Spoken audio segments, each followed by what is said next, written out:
Assalamualaikum warahmatullahi wabarakatuh.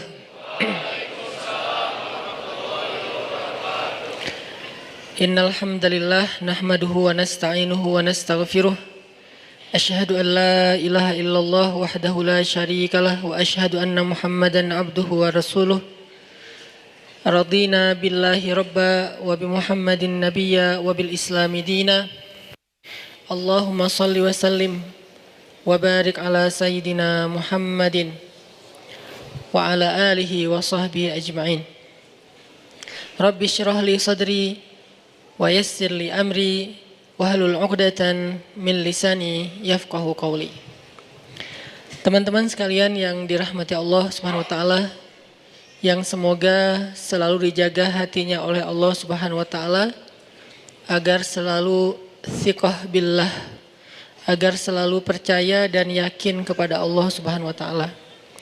Karena kelemahan kita itu berawal saat kita mulai meragukan Allah. Dalam segala dinamika hidup, kita selalu butuh Allah. Kita butuh Allah ketika Allah kasih kita ujian, bahkan tetap kita butuh Allah ketika Allah kasih kita nikmat. Kalau kita butuh Allah saat diuji, agar kesabaran kita terjaga. Karena orang yang tidak ditemani atau dibersamai oleh Allah Subhanahu wa taala ketika dia sedang diuji, maka dia akan mudah untuk berkeluh kesah, bahkan berputus asa. Kebersamaan Allah kepada dia saat dia diuji itu adalah Allah Subhanahu wa taala menghibur hatinya. Allah Subhanahu wa taala menenangkan hatinya. Allah Subhanahu wa taala menghidupkan hatinya dengan nikmat iman. Ala bidzikrillahi tatmainnul qulub. Innamal mu'minun idza dzukirallah wajilat qulubuhum. Bukankah dengan mengingat Allah hati menjadi tenang? Dan orang yang beriman apabila diingatkan dengan nama Allah, disebut nama Allah, maka hatinya akan bergetar. Ini bentuk Allah membersamai hambanya ketika dia dalam keadaan diuji. Allah menghiburnya dengan kalimat, alam yajidka yatiman fa'awa, wa wajadaka dhallan fahada, wa wajadaka ailan fa'aghna. Allah menghiburnya dengan kalimat, inna a'tainakal kautsar. Allah menghiburnya dengan kalimat, kalla saya'lamun, summa kalla saya'lamun. Allah menghiburnya dengan kalimat, la tahzan, innallaha ma'ana. Ini adalah ketika Allah membersamai seorang hamba saat dia dalam keadaan diuji. Allah membersamai hamba juga ketika dia dalam keadaan diberi nikmat. Karena tanpa itu, maka seseorang akan jatuh justru kepada dosa-dosa karena dia mendapatkan banyak kenikmatan hidup. Kalau Allah Subhanahu wa taala tidak menjaga dia saat dia diberi nikmat, maka nikmat itu justru menjadi jalan bagi dia untuk terjerumus kepada banyak dosa. Justru nikmat itulah yang menjadi penghalang bagi dia untuk mengingat Allah, karena dia sibuk menikmati hidupnya, akhirnya dia terhalang dari mengingat Allah tepat waktu. Sibuk menikmati hidupnya, terhalang dari Allah untuk bangun tengah malam. Karena dia tidurnya larut. Kenapa tidur larut? Karena terlalu banyak yang harus dia nikmati sebelum tidur. Dia bisa makan-makan, dia bisa jalan-jalan, dia bisa ngopi, dia bisa ketemu teman, dia bisa belanja. Bahkan dia nunggu midnight sale untuk bisa menghabiskan nikmat yang Allah kasih kepada dia. Sehingga akhirnya tidurnya terlalu larut, lalu dia tidak bisa bangun untuk menghadap Allah, curhat kepada Allah. Hal yang selama ini dia lakukan justru ketika dia diuji oleh Allah. Ketika diuji oleh Allah, mudah bagi dia bangkit tengah malam, curhat, sujud panjang, menangis dalam doa. Ketika Allah kasih nikmat, curhatnya hilang, malamnya lelap, sampai bahkan subuhnya juga kelewat. Ini kalau Allah enggak membersamai seorang hamba ketika dia diberi nikmat. Sehingga orang yang seperti ini, kalau dalam keadaan seperti ini terus-menerus dalam jangka waktu yang lama, nanti dia akan terjebak di dalam istidraj. Setelah sekian lama tapi nggak boleh kita baru ngelihat orang dapat nikmat, wah istidraj itu, nggak boleh. Ini namanya ghillan, dengki sama orang lain. Nggak mau ngelihat orang dapat nikmat itu nggak rela gitu, langsung dijudge istidraj, hati-hati. Ngelihat orang dapat nikmat, ain, hati-hati. Ngelihat orang dapat nikmat, ria, sombong, hati-hati gitu kan. Ini gampang menjudge. Istidraj itu setelah sekian lama. Karena Allah nggak langsung mengistidraj hambanya hanya ketika sekali dia terjatuh. Hanya ketika sekali dia tergelincir. Hanya ketika sekali dia tersandung. Langsung Allah istidraj. Allah tidak seperti kita yang mudah sekali untuk patah hati. Allah itu dikhianati oleh hambanya berkali-kali nggak patah hati. Sabar nunggu kita taubat. Berbaik sangka bahkan kepada kita walaupun Allah Maha tahu tentang nasib kita. Berharap, berbaik sangka di sini artinya Allah berharap kita suatu saat sadar, satu saat kembali, satu saat pulang lagi kepada Allah, satu saat minta ampun kepada Allah. Gak langsung begitu kita bikin dosa, sementara nikmat kita banyak, langsung Allah, wah kamu udah saya istidraj. Biarin aja kayak gitu. Unfollow. Allah mengunfollow hambanya, ya, tapi butuh waktu yang lama. Setelah postingannya sekian kali itu jelek terus. Bahkan kalau dia scroll dari bawah itu postingannya jelek semua, maka di unfollow. Siapa orang yang di unfollow oleh Allah? Bara'atum minallah. Itu bahasa Al-Qur'annya. Allah berlepas tangan. Apa bahasa sosial media? Allah berlepas tangan. Udah gak mau lagi membersamai dia. Udah gak mau lagi perhatian sama dia. Udah memutuskan dia, ini diputusin sama Allah, ini seburuk-buruk musibah, tapi kan enggak ujuk-ujuk ya. Baru sekali kesandung, udah males unfollow aja. Itu mah kita. Kalau Allah enggak kayak gitu. Kalau Allah walaupun kita udah tersandung, berapa tahun kita tersandung? Bukan tersandung lagi, pergi meninggalkan Allah. Bertahun-tahun kan? Kita enggak sholat berapa tahun? Kita enggak puasa berapa Ramadan? Kita enggak zakat berapa kali dikasih rezeki, berapa kali masuk nisab dan haul. Kita mengabaikan azan berapa kali dengar dalam sehari.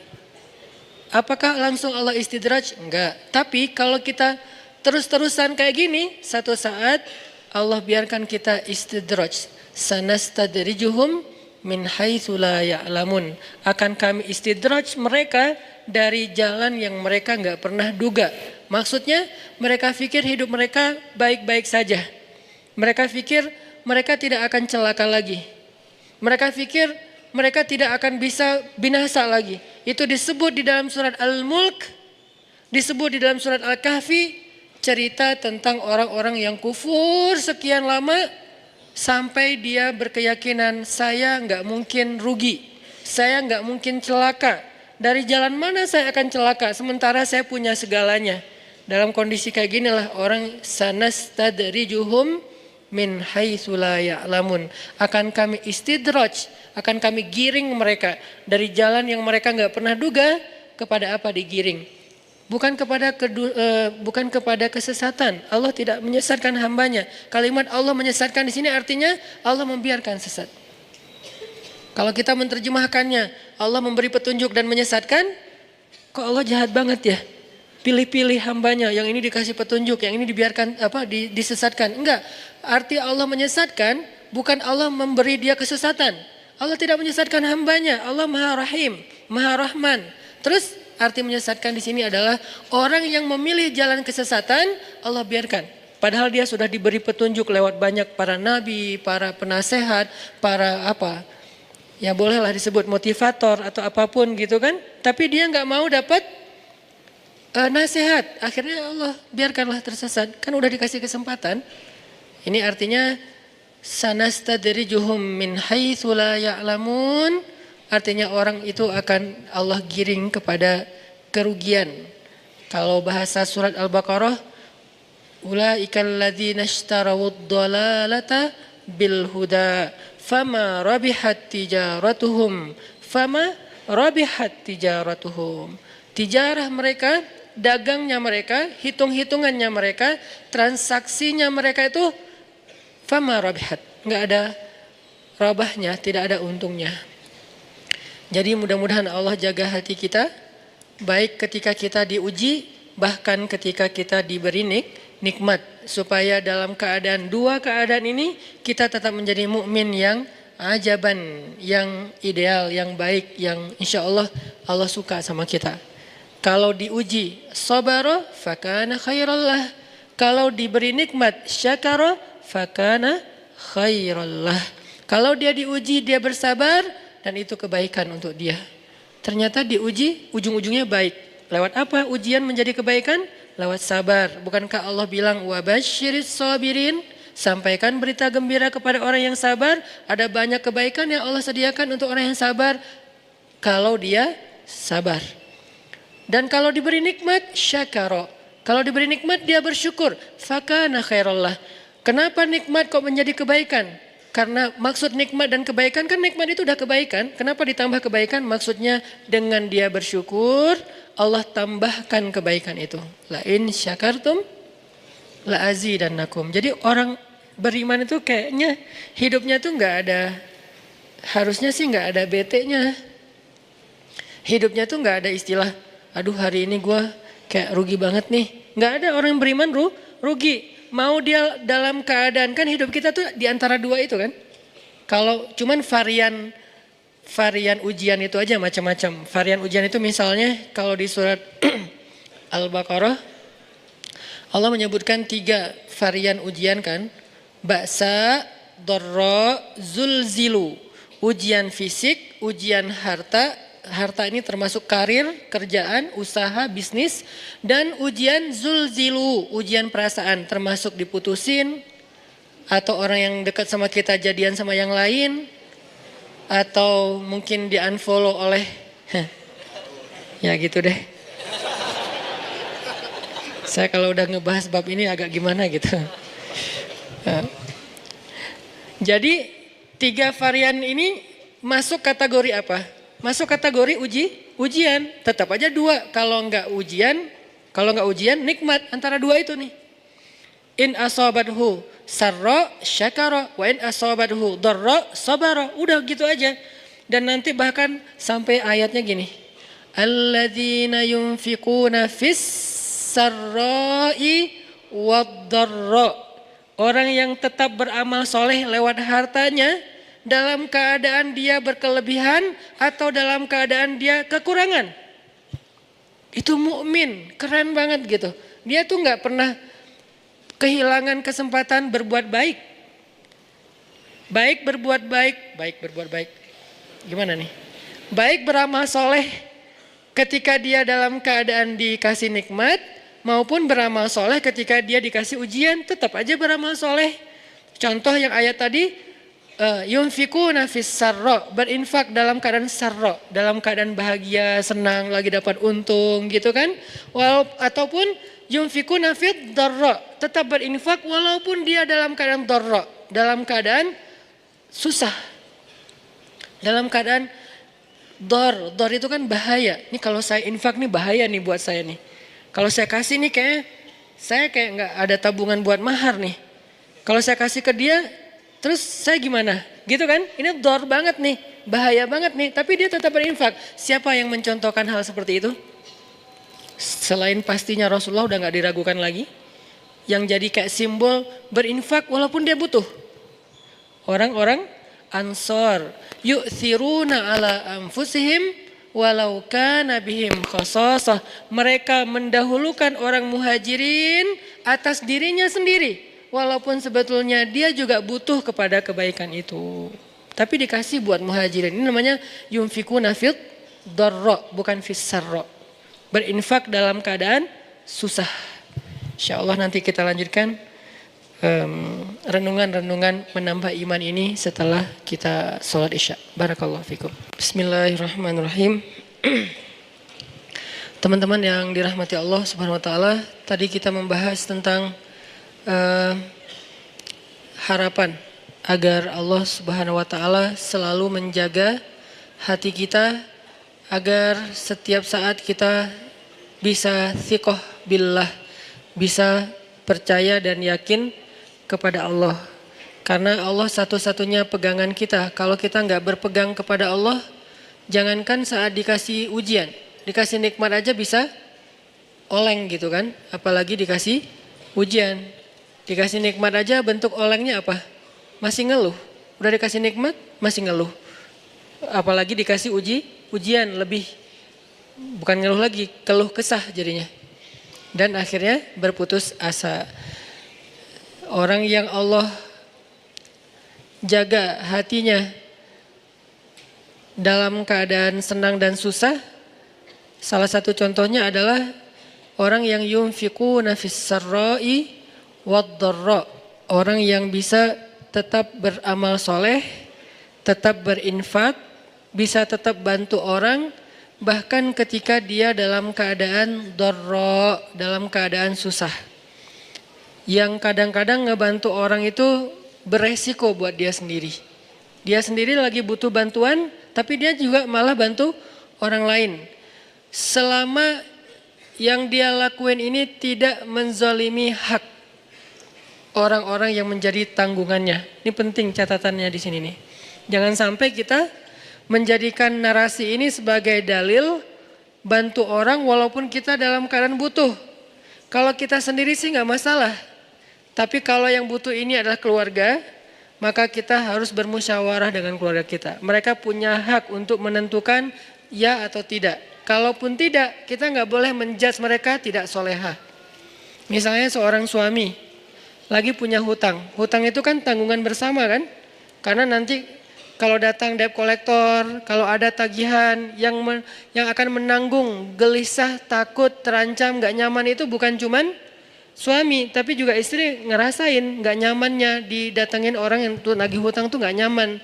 Sehingga kalau nanti ada yang harus dijual dari aset kita kan itu bagian dari hak istri juga. Kalau perabotan rumah ada yang harus dijual kan itu jangan-jangan itu alat senamnya istri misalnya kan ya. Jadi dia tetap menanggung konsekuensi dari resiko berhutang gitu kan.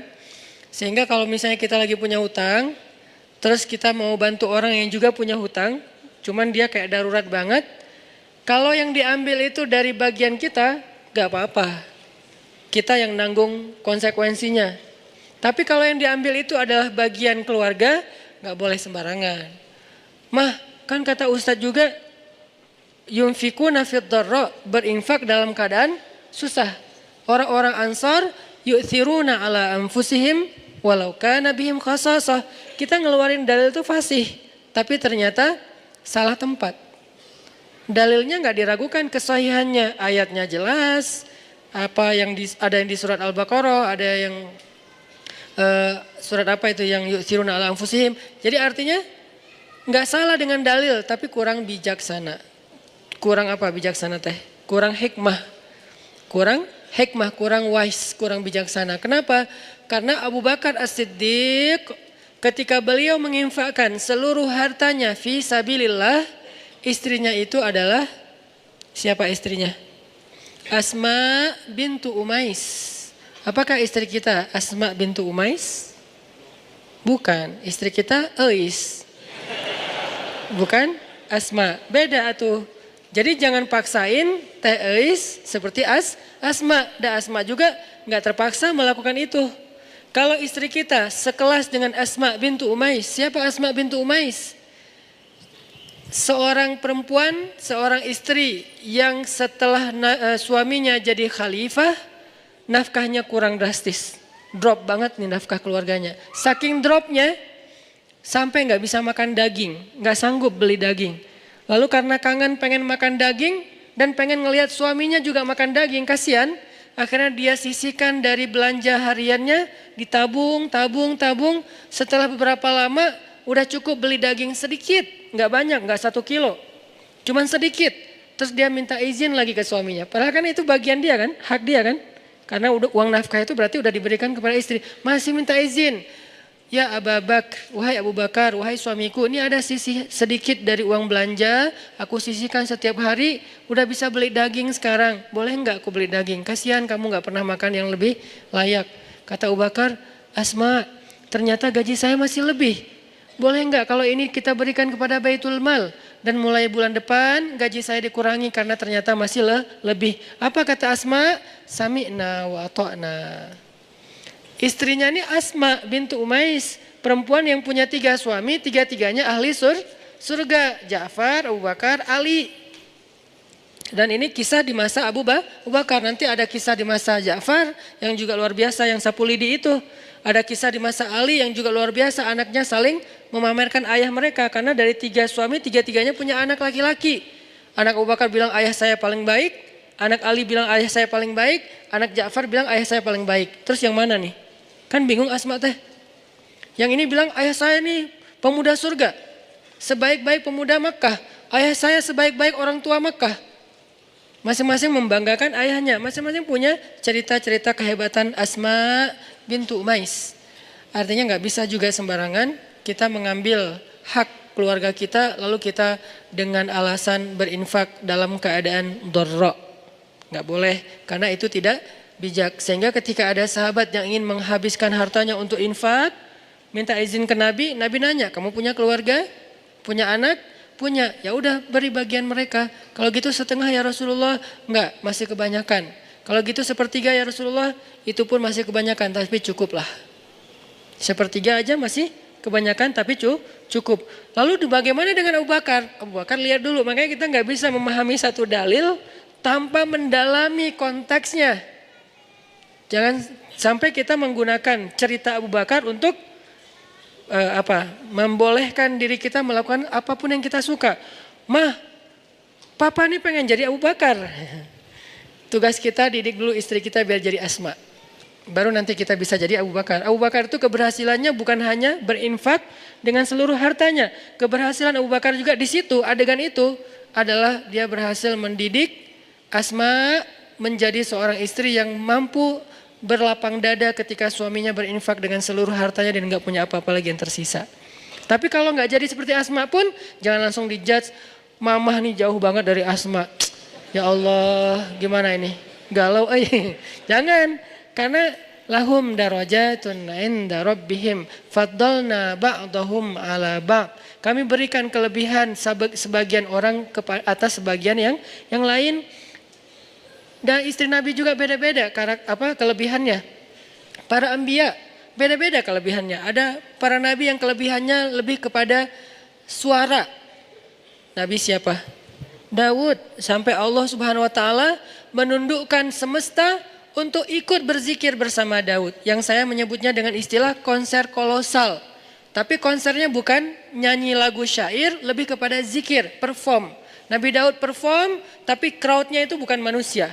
Crowdnya itu semesta, sampai angin, awan, air, semuanya crowd untuk ikut bareng dengan Nabi Daud alaihissalam. Karena memang kelebihan Nabi Daud itu suara. Dan beliau punya 70 macam suara. Dan setiap kali beliau bersuara, yang kedua lebih baik dari yang pertama. Yang ketiga lebih baik dari yang kedua. Terus semakin baik, semakin baik, semakin baik. Sehingga orang yang diberikan oleh Allah nikmat suara yang bagus, doa Nabi apa? Laqad utita mizmaran min mazamiri ali Dawud. Bersyukurlah engkau diberikan oleh Allah seruling dari keluarga Daud. Hanya 1 dari 70 seruling ya. Cuman diberikan 1 seruling aja udah kita mendengar suaranya Mahir apa tuh? Bukan Mahir Zain. Saya lupa nama korinya. Oke lah Mahir Zain. Oke, anak muda Mahir Zain. Kalau ininya ada kori bagus juga suaranya. Nanti ada juga yang di Mahir Muakili ya. Mahir Muakili. Itu baru 1 mizmar ya. 1 seruling. Kita dengar Rashid Al-Afasi nama panjangnya apa? Masyari Rashid Al-Afasi. Kita dengar Masyari Rashid Al-Afasi dengan azannya yang keren banget kan? Belum lagi nanti azan Al-Aqsa. Kalau dengar suara azan Al-Aqsa itu jadi azan yang menyayat hati. Kenapa? Azannya itu kayak curhat. Aqsa kok gini-gini amat ya. Kesannya kayak gitu tuh. Dari azannya itu saya kayak membaca, kasihan ya Masjid Al-Aqsa, kok kita gini-gini amat ya. Nah itu dari suara serak-seraknya azan Al-Aqsa. Nanti belum lagi suara bacaan Ad-Dagriri, azannya Syekh Ad-Dagriri, kalau nggak salah Hamdi Ad-Dagriri di Mekah, kayaknya ini lagi naik daun juga sekarang selain Mahir Mu'akili. Ini semuanya mizmaran, satu seruling. Belum 70 seruling, gimana 70-nya? Jadi memang Allah kasih fadl, Allah kasih keutamaan. Nanti Nabi Sulaiman, anaknya Nabi Daud, beda lagi keutamaannya. Kalau Nabi Daud keutamaannya di suara, Nabi Daud keutamaannya di tenaga fisiknya sampai Allah lunakkan besi di tangan Nabi Daud. Kalau Nabi Sulaiman, Allah lunakkan Allah tundukkan bukan besi, bukan semesta, tapi jin. Jinnya pun bukan jin yang hanya jin beriman, bahkan jin yang tidak beriman pun tunduk. Syaitan namanya. Kalau jin beriman kan jin doang ya. Kalau jin yang tidak beriman syaitan. Syaitan aja tunduk. Kenapa? Takut sama Nabi Sulaiman. Kami tundukkan angin. Ini fadlnya Nabi Sulaiman. Nanti Nabi siapa lagi misalnya? Nabi Musa. Allah kasih fadl tersendiri berbeda dengan saudaranya Harun. Harun fadlnya lisan. Musa fadlnya kegagahannya, kekuatan azamnya, kekuatan fisiknya. Sehingga ketika mereka berdua kolaborasi, ini jadi sebuah revolusi yang luar biasa. Ngalahin Fir'aun, ngalahin Haman, ngalahin Korun, bahkan ngalahin Samiri. Kan banyak nama-nama tokoh antagonis pada era itu kan. Fir'aun, Haman, Korun, Samiri ini kan antagonis semua nih. Jadi penjahatnya. Terus superhero-nya, superhero. Jagoan-jagoannya Musa, Harun, Masyitah, apalagi nanti Asiyah, kan banyak kan jagoan-jagoan yang keren-kerennya nih. Jadi intinya adalah fadl. Setiap orang diberikan fadl. Jadi kalau kita ngelihat ada istri, ada suami yang mungkin kalau dibandingkan dengan orang lain dia kurang di sini, jangan langsung dijudge kok dia gini-gini amat ya. Ada fadl yang dia miliki yang orang lain gak punya. Toh sahabat juga gitu. Abu Bakar dengan Umar, coba lihat bedanya. Abu Bakar dengan kelembutannya bermanfaat untuk umat. Umar dengan ketegasannya, bukan tegas, bahkan kekerasannya juga bermanfaat untuk Umar. Nanti ada Utsman dengan malu-malunya tetap bermanfaat juga buat umat. Sifat malu aja jadi kebaikan. Ali dengan sama sih pemalu, cuman beda adegan, beda cerita. Tapi sisi lainnya Ali dengan kesatrianya bermanfaat untuk umat. Intinya teman-teman gak boleh kita memaksa semua orang itu dengan satu model. Bahkan Allah sendiri mengatakan faddalna ba'dahum ala ba'd. Kami berikan keutamaan sebagian atas sebagian yang lain. Bahkan Nabi Sulaiman alaihissalam ketika mau memindahkan singgasananya Ratu Balqis di Yaman, Nabi Sulaiman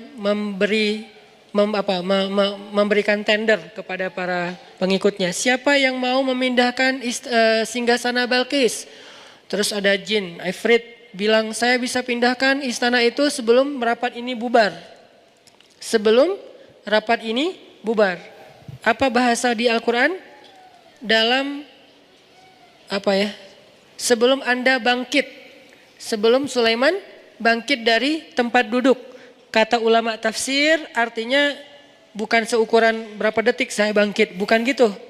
Menurut sebagian besar jumhur ulama tafsir, arti bangkit dari tempat duduk itu sebelum rapat beres, kurang lebih 1 jam. Karena waktu itu lagi ada kongres ya.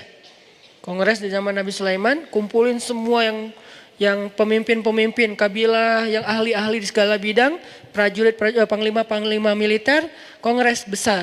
Salah satu agendanya adalah membahas tentang masalah kerajaan Saba dengan Ratu Balqisnya. Lalu Nabi Sulaiman nanya, siapa yang bisa membawa singgasana Balqis ke sini? Kata jin Ifrit, saya bisa bawa sebelum Anda bangkit, artinya sebelum rapat usai, 1 jam kecepatan pesawat. Begitu beres rapat, udah ada singgasana di depan. Nabi Sulaiman bilang ini kelamaan, ada yang bisa lebih cepat? Lalu berdirilah seorang hamba yang solih. Disebutkan gak namanya di ayat itu? Gak disebutkan.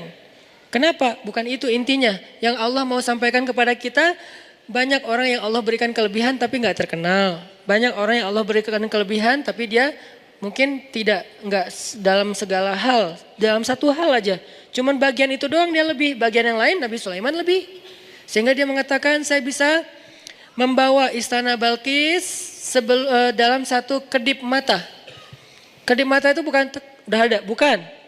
Menurut tafsir, makanya kita tetap harus baca tafsir. Menurut tafsir ulama, satu kedip mata itu durasi jarak antara orang yang datang di ujung jalan, kan belum ketahuan tuh siapa yang datang. Mantan kita atau mantan teman kita. Terus siapa sih? Kayak asa kenal gitu kan ya. Nah, kira-kira dari ujung, atau gak usah ujung jalan deh, dari pintu masjid, di bawah tangga masjid, itu kan belum jelas kan siapa kan? Sampai dia ada dengan jarak yang kita bisa kenal wajahnya, kira-kira jalannya berapa menit? Kurang lebih 10 menit, itulah waktu yang diminta oleh hamba yang solih. Dari arti sekejap mata, dari pandangan yang gak jelas menjadi jelas musafir yang baru datang. Itu kafilah dagang siapa? Siapa orang yang paling depan? Siapa yang naik onta itu? Sampai jelas. Berarti dari awalnya kelihatan setitik orang sampai menjadi jelas kurang lebih 10 menit, setengah jam.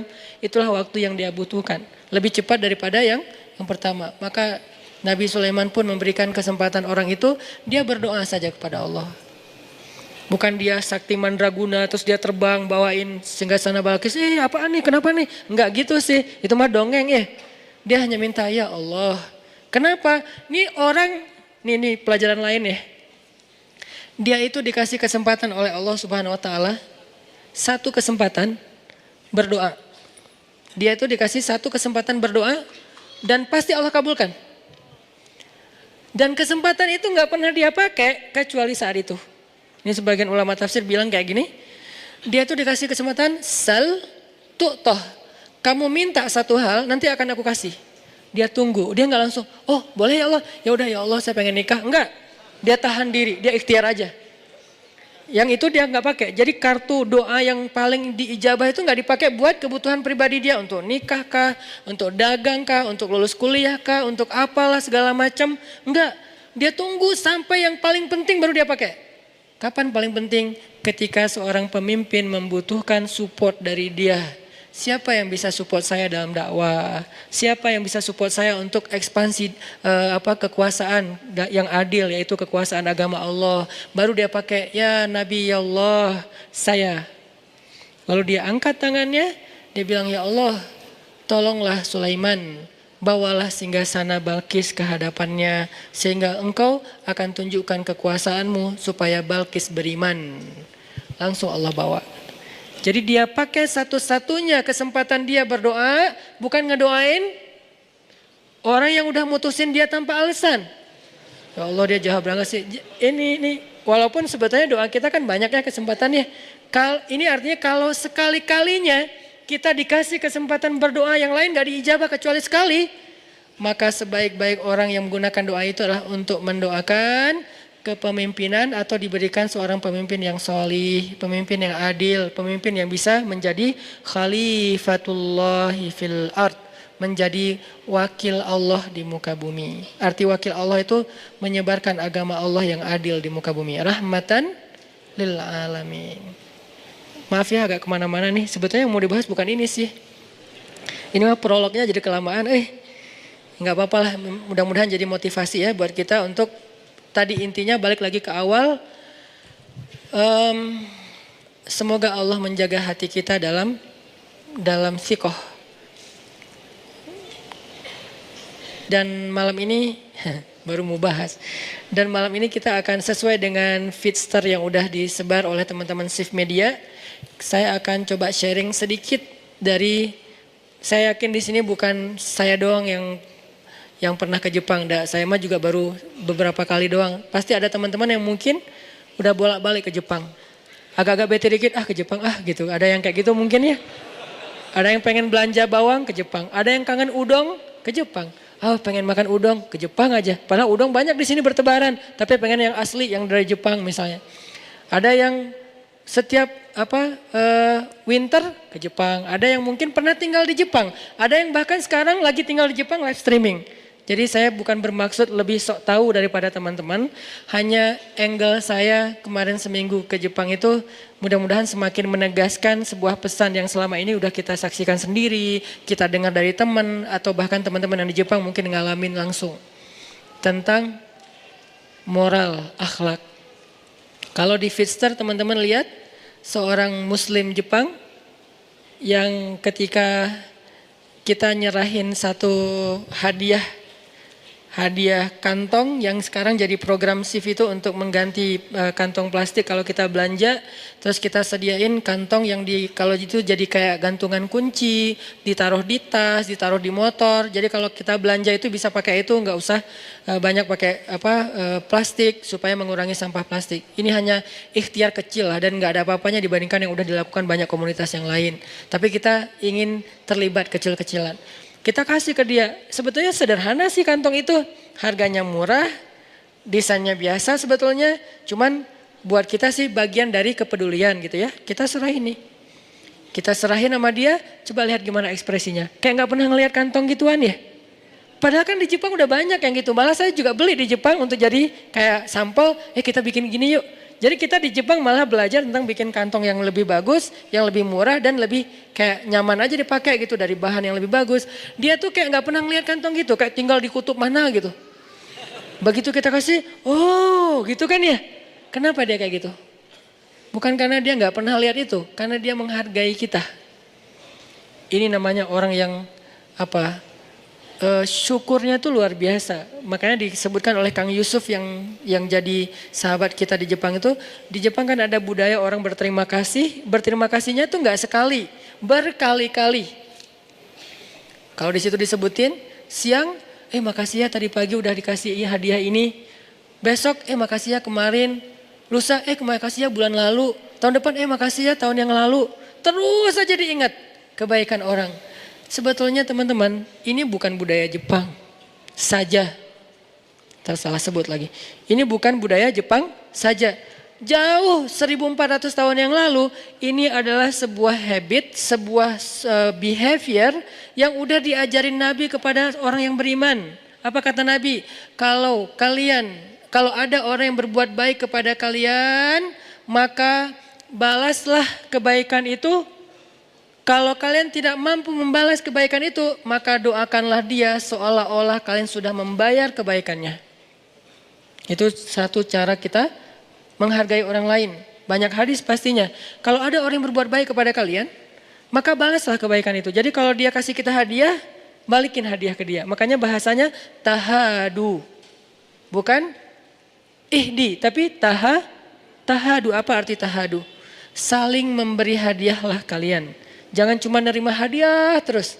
Saling mentraktirlah kalian. Jangan cuma ditraktirin mulu. Apalagi saling share pulsa atau kuotalah kalian. Jangan cuma minta kuota terus. Ini kan terjemahan praktis ya dari tahadu. Karena saya nggak suka menerjemahin teks Al-Quran dan hadis hanya secara teori. Kita harus mampu menerjemahkannya dalam praktek kekitaan. Kekitaan artinya sesuai dengan praktek kehidupan daily-nya kita. Kalau enggak namanya bukan penerjemah. Kalau enggak bukan dai, hanya sekedar penerjemah. Dai itu harus bisa membawa idealisme kepada realitas, itu dai. Dan itu enggak gampang loh. Kita harus tafakur, kita harus muhasabah, kita harus memahami realitas, baru kita bisa bawa idealisme kepada realitas. Ini kalau di zaman kita gini, ini kalau di zaman kita gini. Itu namanya membawa sebuah idealisme sirah nabawiyah menjadi sebuah solusi konkret program kehidupan kita zaman sekarang. Kalau cuman bicara sirah nabawiyah secara narasi, teori, tapi nggak bisa diterjemahkan dalam praktek kekinian, ini sama dengan buku atuh. Apa gunanya bedah buku? Saya dulu ketika kuliah di Mesir, kita pakai buku nih, bawa buku ini ya, dosen ngasih tahu, beli buku ini. Kasih tahu referensinya, kita cari di perpustakaan buku. Udah gitu di kampus kita bedah. Ngapain bedah lagi kalau udah ada buku? Karena buku hanya menjelaskan teori. Bedah dari dosen ini, syarah kalau dalam hadis, tafsir kalau dalam Quran, tahqiq kalau dalam ilmu ilmiah. Itu tujuannya apa? Untuk menjelaskan lagi teori-teori di buku itu dalam bentuk yang lebih konkret. Nah, begitu juga ta'lim. Kalau ta'lim cuma saya bahas bahwa Nabi pernah begini, bahwa Nabi pernah begitu. Terus zaman kita gimana? Kan enggak mentranslate kan? Enggak menterjemah. Nabi itu misalnya pernah lomba berkuda yang saya share di YouTube. Pernah lomba berkuda dari Thaniyatil Wada sampai ke Masjid Bani Zuraik. Zaman kita apa? Bukan cuma berkuda. Ini berarti belum menterjemah Sirah Nabawiyah. Zaman kita tuh artinya riding, touring, night run kalau buat anak mobil. Jadi games anak-anak yang senang mobil, motor, sepeda dari satu tempat dan berakhir di masjid. Riding lah yang paling sederhananya. Touring kalau bareng-bareng misalnya. Itu adalah terjemahan konkret apa yang terjadi di zaman Nabi dengan konteks kekitaan. Nggak harus kita cari kuda baru ngikut sunnah. Kalau nggak naik kuda berarti belum nyunnah. Sehingga ada istilah olahraga sunnah. Saya nggak sepakat dengan istilah olahraga sunnah. Semua olahraga selama nggak melanggar syariat itu nyunnah. Berenang. Yang nyunnah yang mana? Yang gaya bebas Ustaz? Enggak. Semua berenang itu sunnah. Mau dia diving, mau dia free dive, mau dia snorkeling, mau dia surfing, mau dia cliff dive. Kan banyak varian berenang kan? Cliff dive yang loncat dari tebing itu. Yang paling pro yang baru diputusin. Itu kan loncatnya paling tinggi. Pro cliff diver. Loncat paling tinggi, udah gitu loncat gak muncul-muncul. Ini kan varian dari berenang, free dive kah, diving kah, snorkeling kah, apalagi saya nggak tahu, surfing atau kalau surfing aja mazhabnya banyak banget nih. Ada surfing longboard, ada shortboard, ada apa? Pakai papan skimboard, ada yang wake surf, ada yang ski apa tuh, water ski sport kayak gitulah, pokoknya water sport terserah deh apa namanya. Ada yang berenang pun gaya bebas, gaya punggung, gaya katak, gaya batu, gaya malu-malu gitu kan. Gimana kayak malu-malu, mau loncat kayak malu gitu. Kenapa? Takut malu-maluin. Artinya semua ini sibahah. Semua ini adalah berenang. Jadi yang namanya berenang nggak harus kita langsung mengatakan olahraga sunnah itu berenang. Boleh juga olahraga sunnah itu diving. Boleh nggak ngomong kayak gitu? Boleh. Cuman orang nggak berani aja ngomong kayak gitu. Kenapa Ustadz? Soalnya mungkin dia pikir kalau keluar dari kata berenang jadi nggak islami. Padahal berenang itu kan kategori umumnya. Nanti variannya, jenis-jenisnya banyak. Saya bisa aja bilang diving, olahraga sunnah. Cliff dive, lebih nyunnah lagi. Karena itu adrenalinnya cowok banget kan. Loncat, wah gitu segala macam. Kenapa itu hanya jadi kayak kesannya nggak nyunnah, kurang berpahala. Soalnya bukan gaya bebas. Cuman gaya bebas doang yang berpahala. Padahal manfaatnya sama aja. Bahkan kalau teman-teman yang diving itu kan luar biasa ya. Kemarin saya mau diajak diving di Tanjung Pinang. Ternyata itu tekniknya, ilmunya dahsyat juga tuh diving. Apalagi free dive. Free dive nggak pakai tabung udara, terus kayak mau masuk kan kalau di laut susah ya. Kayak mau tenggelam nggak tenggelam. Ini kenapa sih kok saya di permukaan air terus gitu. Muncul lagi belakangnya gitu, nggak masuk-masuk. Kayak seonggok karang gitu kan ya. Kenapa? Karena susah banget mau masuk ke dalam. Ada tekniknya. Saya pas lagi di Bunaken tuh. Sok-sok free dive. Sebetulnya nggak free dive sih, free dive-an gitu. Wah gua mau free dive. Oh iya Ustaz. Udah aja.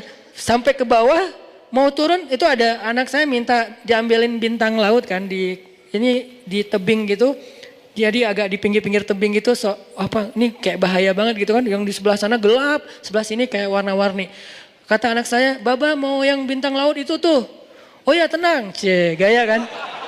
Loncat deh saya tuh dari kapal loncat, saya kira gampang gitu tenggelam kayak di kolam renang kan gampang tuh nyelam kan. Ini nyelam kok susah banget ya, kok nggak kayak ada yang nahan, lo nggak boleh ke bawah, kayak susah banget sampai kelepek lama datanglah yang lokal pride-nya, warga lokalnya yang udah pro banget lah ya. Makanya buat kita tuh lokal pride itu terbaik lah, udah free rider banget. Mereka nggak pakai pencitraan, nggak pakai GoPro 7, nggak pakai apa-apa, tapi benar ke bawah. Kita udah pakai segala alat, cuman di atas doang. Terus diedit, posting gitu. Kalau mereka tuh benar-benar tenggelam beneran. Ustadz bisa, aduh nyerah deh nyerah. Akhirnya dia langsung ngambil, langsung muncul lagi. Gampang gini, kok bisa gampang gini mas? Ya latihan. Sampai ada yang nombak ikan gitu-gitu kan.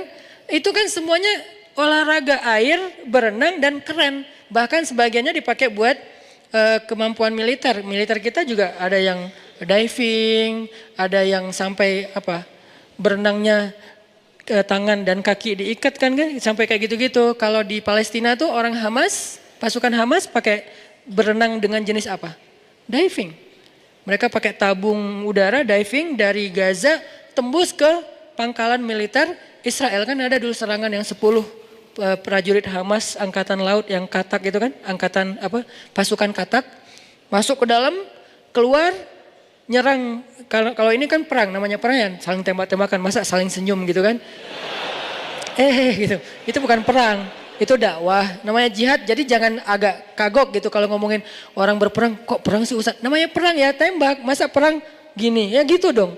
Nah dia masuk terus keluar di pangkalan militer Israel, diserang, terbunuh beberapa prajurit Israel dari Hamasnya. Kalau nggak salah cuma 1 yang syahid, sisanya selamat dan mereka masuk lagi. Berarti kan sibahah di zaman sekarang adalah salah satunya diving. Makanya saya nggak sepakat dengan istilah olahraga sunnah itu hanya 3. Padahal kalaupun mau dibikin persis kayak Nabi, 4 harusnya. Yang jarang dibahas yang keempat apa? Gulat. Bukankah Nabi juga pegulat? Yang ngalahin Abu Rukanah, kenapa nggak dimasukin? Karena kita baru membaca 1 hadis, lalu merasa paling mengerti hadis tersebut. Padahal olahraga sunnah itu kayak misalnya berkuda. Berkuda itu bukan cuma naik kuda loh, ngurus kuda. Ngurus kuda itu apa sekarang? Ngebengkel. Jadi cowok banget tuh kalau dia misalnya mogok motornya dia bisa ngerjain sendiri. Masa mogok nelpon, gimana tolong angkat motor saya tinggalin tuh di atas jembatan misalnya di Pasteur.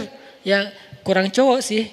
Jadi cowok yang keren itu justru kalau dia bisa ngebengkel sendiri, minimal kalau mobilnya ada apa dia bisa ngedongkrak sendiri gitu kan ya. Ini life skill cowok. Jadi pesan dari olahraga yang Nabi katakan tadi itu bukan cuman kudanya disiapin, dipakein pelana, terus dipegangin tali kekangnya, duduk di belakang, pencitraan yang misalnya kita pakai selfie gitu misalnya. Saya pernah gitu soalnya. Saya nggak ngomongin orang lain ya, jadi jangan diedit nanti dikasih judul macam-macam gitu, enggak. Saya lagi ngomongin diri saya sendiri. Pernah di Parompong kan ya belajar berkuda, karena baru pertama dipegangin sama pelatihnya si kudanya teh. Karena kalau nggak dipegangin ntar saya dibawa lari gimana? Akhirnya mas pegangin erat ya, ya Ustadz. Nah dia ajarin, yang pertama Ustadz kalau berkuda itu, ini kata dia ya, nanti teman-teman yang pro penunggang kuda mungkin bisa meralat. Kata dia kuda itu dia harus, kita tuh sama dia tuh harus kayak ngeklik gitu. Kita tuh harus sehati, kita tuh harus kayak saling paham gitu, saling pengertian. Kamu capek ya dah. Kita tuh harus saling pengertian gitu, dielus-elus dulu rambutnya, terus kayak dipegang-pegang gitu, saling pegangan gitu kan ya. Tapi jangan dikedip gitu, kasihan nanti. Apaan sih lo? Gue cowok tahu. Oh ya maaf ya. Terus kayak gitu-gitu, udah akrab, udah sehati gitu, baru naik. Dia nggak akan ngerjain. Kalau nggak sehati dikerjain sama dia katanya. Entah ini benar, entah ditakut-takutin. Pokoknya katanya gitu. Kalau nggak sehati, nggak akrab gitu, kudanya sebel. Apaan sih lo? Turun aja, males lah. Kan gitu kan? Kuda juga males gitu. Ngapain sih lo naik-naik ke gua? Emang gua siapa lo? Kegeeran kitanya gitu. Makanya kayak ternyata ada ilmunya, nanti cara sampai ngurus kuda. Harusnya penunggang kuda itu kan secara teori dia yang ngurus kudanya sendiri kan. Sama kayak penerjun kan dia yang ngelipat parasutnya sendiri kan, bukan dilipat sama teman, karena itu bahaya sekali kalau dilipat sama orang lain, nggak tahu ada apa, dan dia harus make sure kalau ini udah aman, dan kalau dia nanti buka di udara terbuka, kalau dilipat sama teman bahaya. Termasuk berkuda, dia ngurus kuda sendiri sampai sepatu kuda dan segala macam. Ini nih ilmu berkuda, jadi bukan cuman menunggang, tapi termasuk ngurus kuda. Kalau motor bukan cuman riding, termasuk ngurus motornya, servisnya, dia bersihin motornya, kalau ada yang rusak minimal ganti oli deh. Ini life skill. Ini nih sunnah Nabi SAW. Jadi buat saya kurang sepakat dengan istilah olahraga sunnah. Semua olahraga itu sunnah. Jadi teman-teman yang senang dengan segala macam jenis olahraga, dengan syarat satu aja, tidak melanggar syariat. Apa melanggar syariat? Satu, membuka aurat. Kan jelas kan? Kalau membuka aurat bukan olahraganya berarti, tinggal kita tutup aja. Satu, membuka aurat. Dua, olahraganya misalnya sampai menzolimi orang lain. Tiga, misalnya ada judinya di dalamnya gitu kan. Kompetisi ada judinya. Kalau nggak melanggar syariat ya nggak masalah. Main bola nyunnah nggak? Nyunnah. Dari mana main bola nyunnah? Ada hadis. Makanya kalau baca sirah Nabi itu yang banyak adegannya tuh. Biar kita open minded, terbuka. Oh ternyata ada juga yang adegan gini. Main bola itu di zaman Nabi yang dipakai apa? Jin. Bolanya itu bukan karet, jin. Pro siapa coba? Freestyler, jin. Ah nih gue lagi sebel banget sama jin nih gitu-gitu. Wes, jinnya Yang di mana tuh? Jin yang masih kayak anak yang baru latihan, kayak jin masih amatiran. Dia tuh lagi kayak apa ya? Lagi kayak apa istilahnya kalau di kita? Lagi training ya. Jin lagi training, amatiran. Trainingnya apa? Training menggoda orang lagi sholat. Cuman salah milih sasaran. Targetnya legend. Rasulullah targetnya. Kan ini kayak nggak sebanding banget ya. Harusnya ada targetnya orang yang baru masuk Islam kah? Atau siapalah yang masih lemah imannya. Ini targetnya legend. Yang paling keren di antara umat manusia, Rasulullah. Itu ditargetin sama dia. Sementara dia masih training. Nggak ngerti cara ngegodain orang. Wah ini lagi ada tahajud nih. Cowok ini gua godain deh. Nabi digodain. Nabi lagi Allahu Akbar baca ayat. Wah dia udah jungkir balik, udah segala macam. Wah udah heboh gitu, norak gak jelas gitu kan. Nabi biasa-biasa aja. Loh kok lu biasa aja sih? Lu siapa sih? Gak kenal sama Rasul. Soalnya dia kayak gak ngecek dulu siapa targetnya. Gak buka dulu akun-akunnya apa nih, siapa sih ini. Jadi dia kayak terlalu sembrono lah. Sampai udah jungkir balik Nabi biasa-biasa aja. Nabi selesai salam. Dipegang sama Nabi. Hah? Kok dia bisa megang gua? Dipegang sama Nabi, diuyel-uyel. Uyel-uyel itu apa? Iya, digitu-gituin, jadi bulat kayak bola, terus diikat, ditaruh di tiang masjid. Nih Masjid Nabawi ya. Gak usah dibahas bab itu deh. Dikit aja. Kan Masjid Nabawi itu ada dua area kan? Ada area tertutup kayak gini. Itu dipakai ibadah, dipakai itikaf, pakai sholat. Ada area terbuka namanya sahan. Atau kalau bahasa arsitek atau muzamil, courtyard. Memang dalam masjid juga. Nah di situ digantung tuh di tiang Masjid Nabawi bola api jin. Dia menyala seperti api tapi tidak membakar apa-apa. Digantung di tiang masjid. Nunggu sampai subuh. Begitu subuh anak-anak kecil Madinah kan pada subuh berjamaah tuh. Mereka kan sunrise lover semua kan. Pada senang dengan waktu subuh. Karena waktu subuh itu waktu paling baik untuk orang yang beriman kan kata Nabi. Jadi pada bangun anak-anak kecil, kita ke masjid yuk. Anak-anak kayak ukuran-ukuran pinupin gitu. Tapi sahabat-sahabat gitu kan.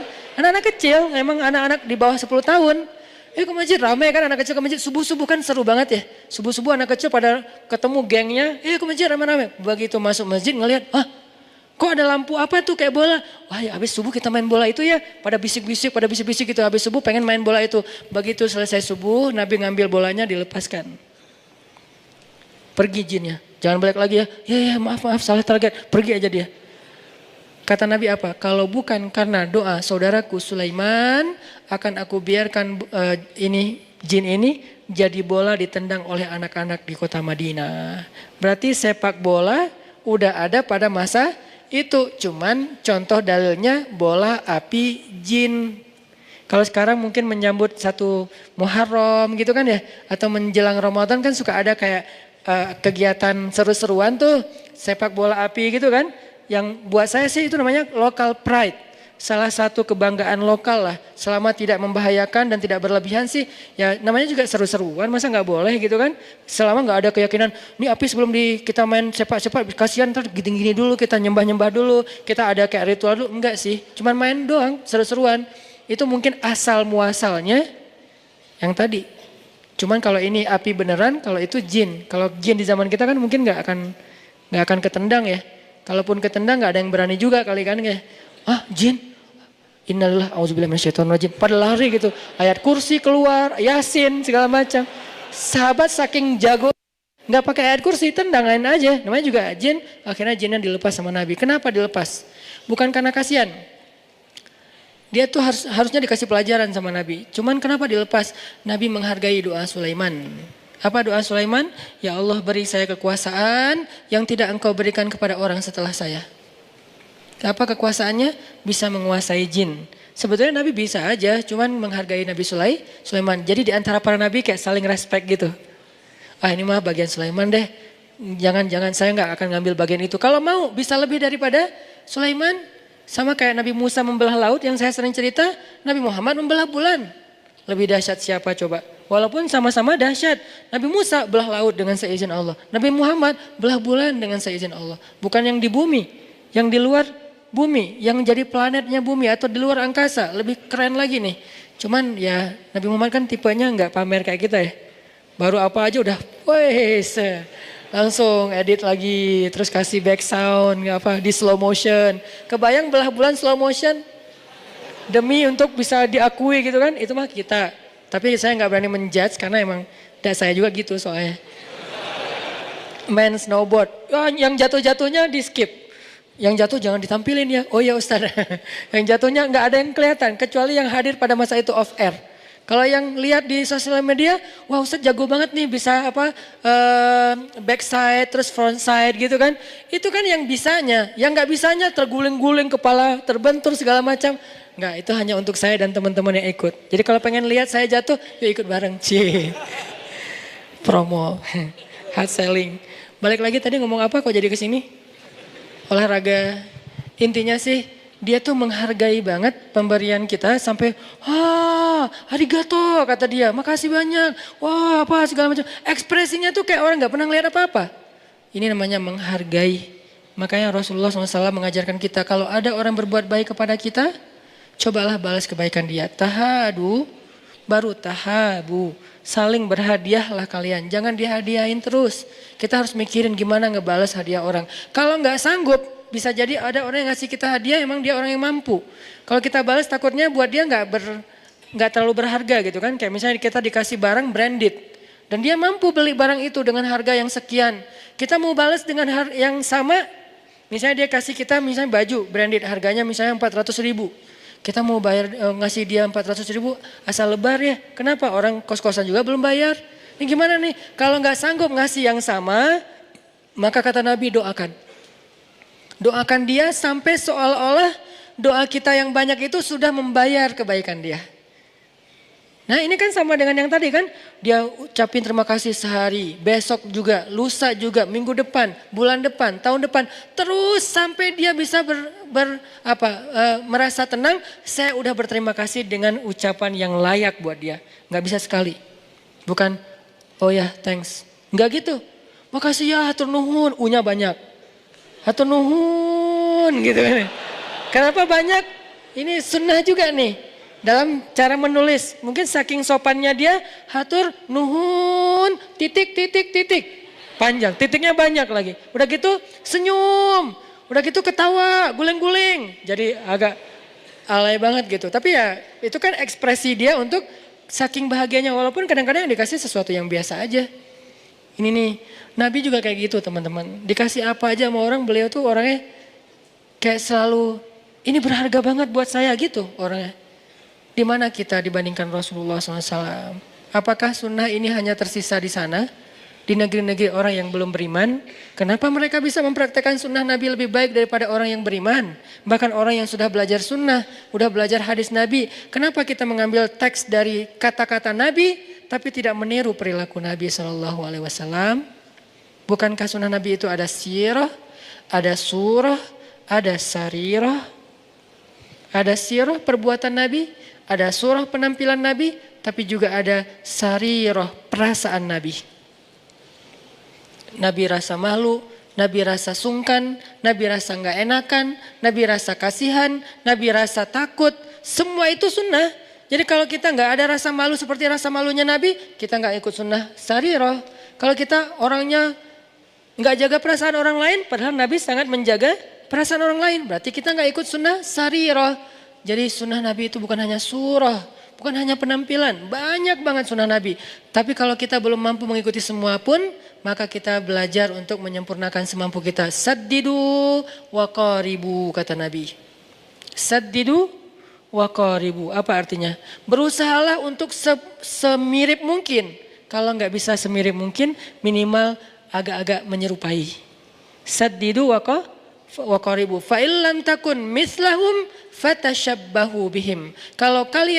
Kalau kamu tidak bisa persis seperti sahabat Nabi, minimal berusaha untuk menyerupai. Dan itu pasti ada lebih kurangnya. Ada orang yang kelebihannya itu dari sisi surah.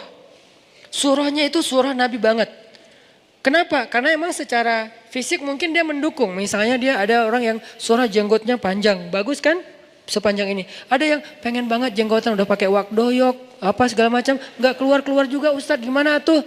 Berarti dia secara surah mungkin gak bisa persis seperti Nabi. Tapi secara sirahnya apa? Dia orangnya banyak bantu orang lain. Dia orangnya gampang tersenyum sama orang lain. Atau secara sarirah, dia tuh orangnya gak enakan. Sangat menjaga perasaan orang. Nah, Nabi tuh gitu banget. Kalau ada yang ngasih hadiah ke Nabi itu, beliau tuh akan menghargai dan mengucapkan yang baik-baik kepada orang itu.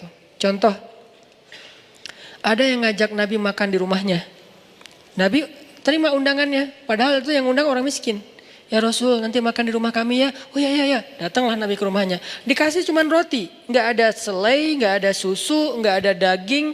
Kan orang Arab itu kalau makan roti pakai daging kan, kayak kebab lah, cuman nggak digulung. Nah, ini nggak ada daging, nggak ada selai, nggak ada susu, nggak ada apa-apa, roti tok. Ditaruh di depan Nabi. Nabi nungguin. Biasanya ntar habis ini datang selai gitu. Selainya bisa korma, selainya bisa keju dari susu, selainya juga bisa yang lain-lain gitu. Ditungguin. Nggak datang-datang. Orangnya juga duduk depan Nabi. Ya Rasulullah silakan dimakan. Oh, ada selainya, kata Nabi. Nabi nanya, karena nggak terbiasa makan gitu doang. Nabi tanya ada selainya. Aduh maaf ya Rasulullah, nggak ada apa-apa, cuman ada cuka, boleh? Dihadirkanlah cuka di sebelah Nabi. Nabi mengambil roti, disobek, dicelupin dengan cuka, dioles dengan cuka, makan. Nabi dengan wajah berseri-seri mengatakan, senikmat-nikmat lauk itu adalah cuka. Gimana Rasulullah coba? Luar biasa akhlaknya. Senikmat-nikmat lauk adalah cuka. Kalau yang sekarang kita dihadapkan kayak gitu, paling yang ngerti tentang hadis ini cuma orang Palembang.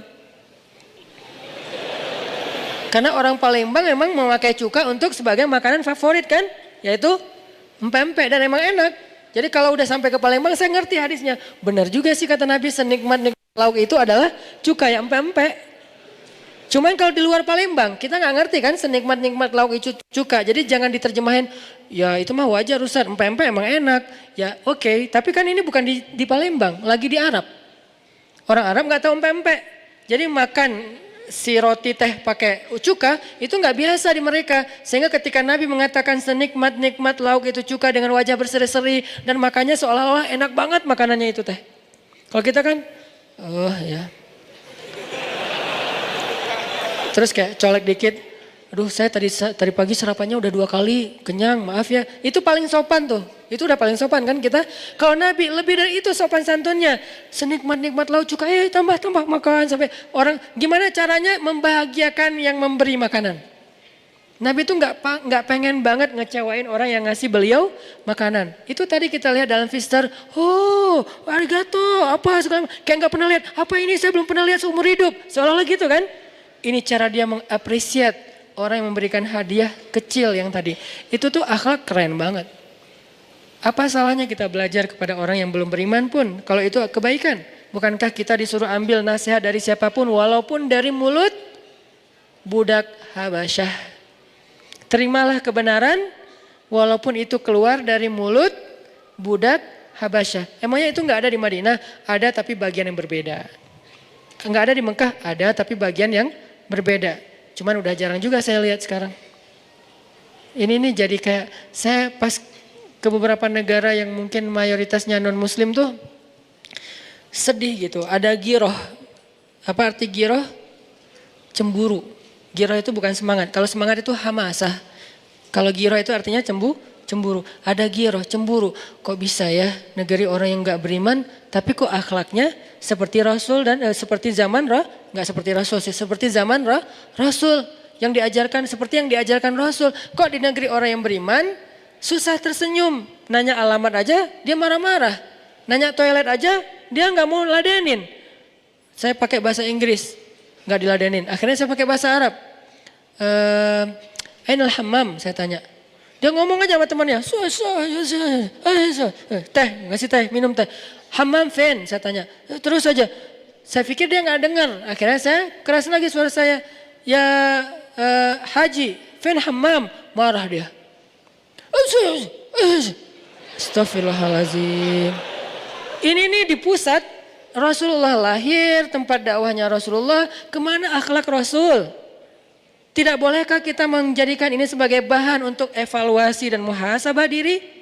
Apakah kita nggak boleh mengevaluasi seolah-olah udah suci semuanya? Yang suci itu Rasul dan ajarannya. Tetapi pengikutnya kita berbeda-beda. Ada yang imannya lemah, ada yang imannya kuat. Cuman kenyataannya sekarang secara sosial prihatin sih.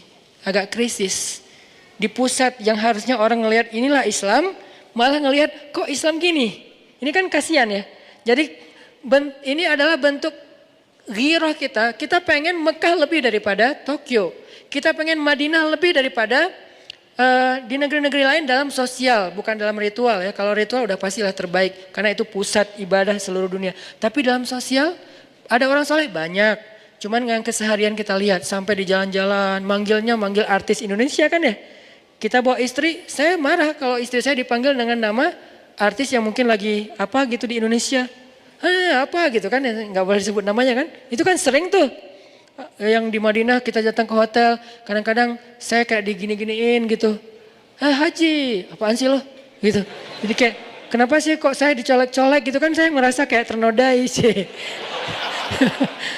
Kenapa kayak gini gitu? Kenapa nggak kayak tersenyum, kayak akhlaknya baik, nggak maksain orang kalau belanja, jangan bohong kalau lagi dagang, jangan apa dijelek-jelekin satu bangsa, satu kabilah. Indonesia bakhil. Ngapain dia menghina Indonesia? Kenapa kalau Malaysia dia Malaysia good, Indonesia bakhil kata dia. Saya kan tersinggung karena saya mau beli parfum. Parfumnya tuh emang mahal sih. Ada Oud Arabi gitu kan, parfum dari kayu asli Arab gitu. Saya masuk, dari mana? Indonesia. Udah keluar aja, keluar. Hah? Kenapa? Kamu nggak sanggup beli? Orang Indonesia tuh nggak sanggup beli yang kayak gini-gini. Astagfirullahaladzim. Berapa harganya? Sekian ribu real. Oh iya nggak sanggup. Assalamualaikum. Emang nggak sanggup gitu. Tapi kan orang Indonesia nggak semuanya kayak saya tuh ya. Banyak yang kaya yang sanggup beli kan. Saya doang yang kebenaran lagi apes nggak sanggup beli. Dulu. Waktu itu masih mahasiswa soalnya. Mahasiswa tahu sendiri kan, kita kan prihatin banget. Saya pernah jadi mahasiswa, teman-teman sebagian mahasiswa tahu lah gimana pun orang tuanya mampu kadang-kadang kita irit gitu kan. Kenapa bisa datang ke situ? Penasaran aja kok wangi dari setiap lewat wangi. Saya pengen, siapa tahu saya bisa beli 100 mili aja. Berapa? Sekian ribu real. 100 mili harganya jutaan. Berarti sekali saya oles 100 ribu atau. Wah, lebar, pergi aja saya. Assalamualaikum, Indonesia, ruh. Besok-besoknya teman saya nyamar. Dari mana? Malaysia. Sahib. Mau pilih yang mana? Jadi kayak, wah ini mah diskriminasi ini saya bilang. Akhlak, kalau pas ini bukan membanding-bandingkan, tapi kayak saya pengen ini bisa nggak sih kalau nggak ada di Mekah Madinah sekarang mungkin ya udah di Bandung deh, di Indonesia deh.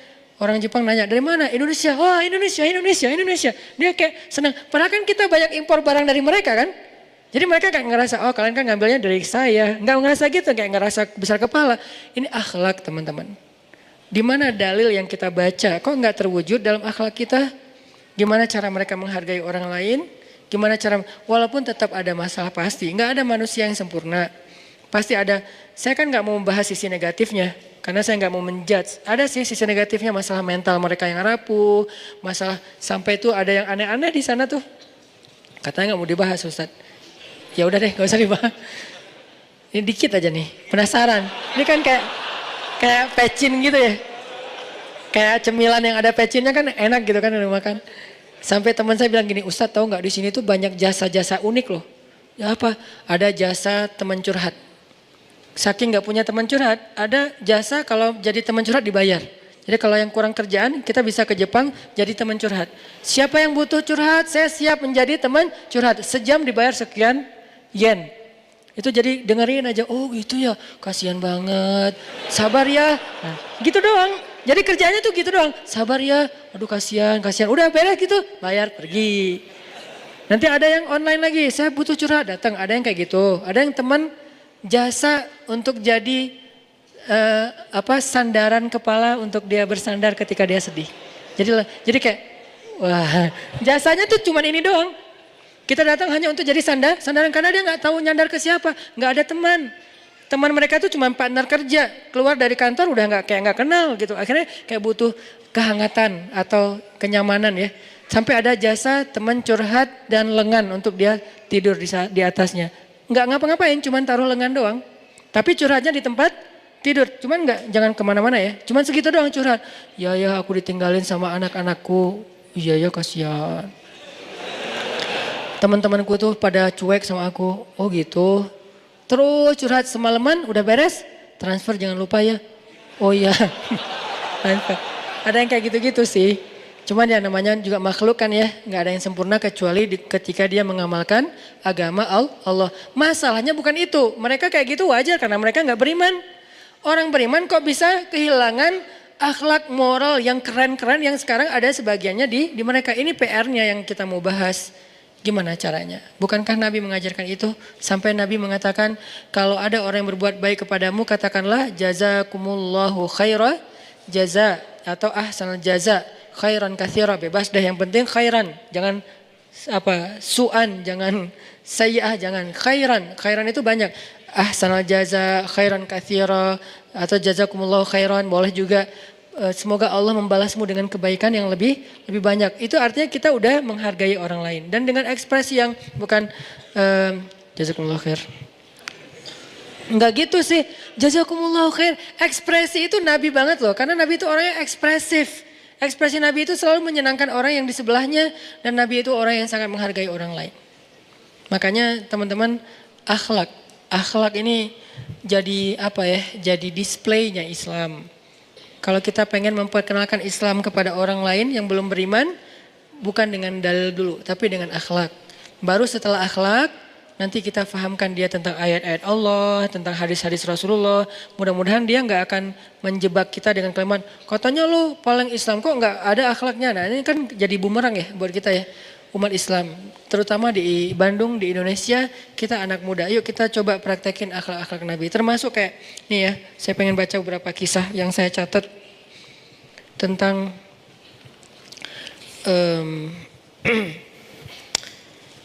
Nabi ketika sedang dalam keadaan perang Khandak. Perang Khandak itu cerita yang paling fenomenal itu kan pas lagi menggali parit kan. Nabi lagi gali parit Khandak dengan para sahabat. Nabi itu ikut turun juga gali parit dengan para sahabat sampai beliau angkat-angkat tanah kayak gitu. Seluruh tubuh beliau itu kotor dengan, bukan kotor sih, berlumur tanah gitu. Karena tanah gak kotor. Jangan bilang, di pakaian kita ada tanah jadi gak bisa dipakai sholat. Enggak, tanah itu gak kotor. Tanah itu alat bersuci kedua setelah air kan. Jadi tanah itu gak disebut sebagai kotoran. Kotoran itu yang terlihat dan tercium bahwa itu memang kotoran. Kalau gak terlihat, gak tercium, dianggap tidak ada secara fikih. Tidak terlihat, tidak tercium, berarti dianggap tidak ada. Kan tadi kita jalan kemana-mana, siapa tahu ada kotoran. Lihat aja ada enggak? Enggak ada. Cium ada enggak? Enggak ada, berarti enggak ada. Kalau ternyata ada, la yukallifullahu nafsan illa wus'aha. Allah maafin, karena emang itu di luar taklif kita, kemampuan kita. Jadi Nabi lagi angkat-angkat tanah dan sahabat kasihan ngelihat Nabi. Nabi kasihannya gimana nih? Masa kita membiarkan Nabi ikut angkat-angkat tanah bareng kita? Lihat tuh Nabi sampai seluruh tubuh beliau kena tanah dan baju beliau jadi warna-warna tanah gitu. Semuanya melekat tanah di tubuh beliau. Akhirnya sahabat kayak kasihan sama Nabi dan mereka merasa sungkan. Nabi gak suka digituin. Nabi gak mau orang lain ngerasa gak nyaman. Sehingga akhirnya ngelihat wajah-wajah sahabat yang kayak gak enakan sama Nabi. Akhirnya Nabi menyampaikan sebuah syair. Dan syair ini didendangkan oleh Nabi. Memang sih nggak pakai alat musik, tapi dan bab musiknya ada fikih tersendiri. Dan saya menganut mazhab musik itu tidak haram. kecuali ada yang melanggar syariat, liriknya, performnya, alirannya. Tapi kalau secara umum kenapa? Al aslu fil asya ibahah. Dasarnya segala sesuatu selain ibadah itu boleh kecuali ada sesuatu yang melanggar syariat. Tapi kita nggak bahas bab itu. Nabi bersenandung. Apa senandungnya? Senandungnya bahwa ini nggak apa-apa, ini nggak apa-apa. Ini kalau saya bacakan saya nggak hafal juga syairnya, baru dengar tadi. Nabi bersenandung gini. Laulallahu mahtadaina wala tasaddaqna wa sallaina fa'anzalanna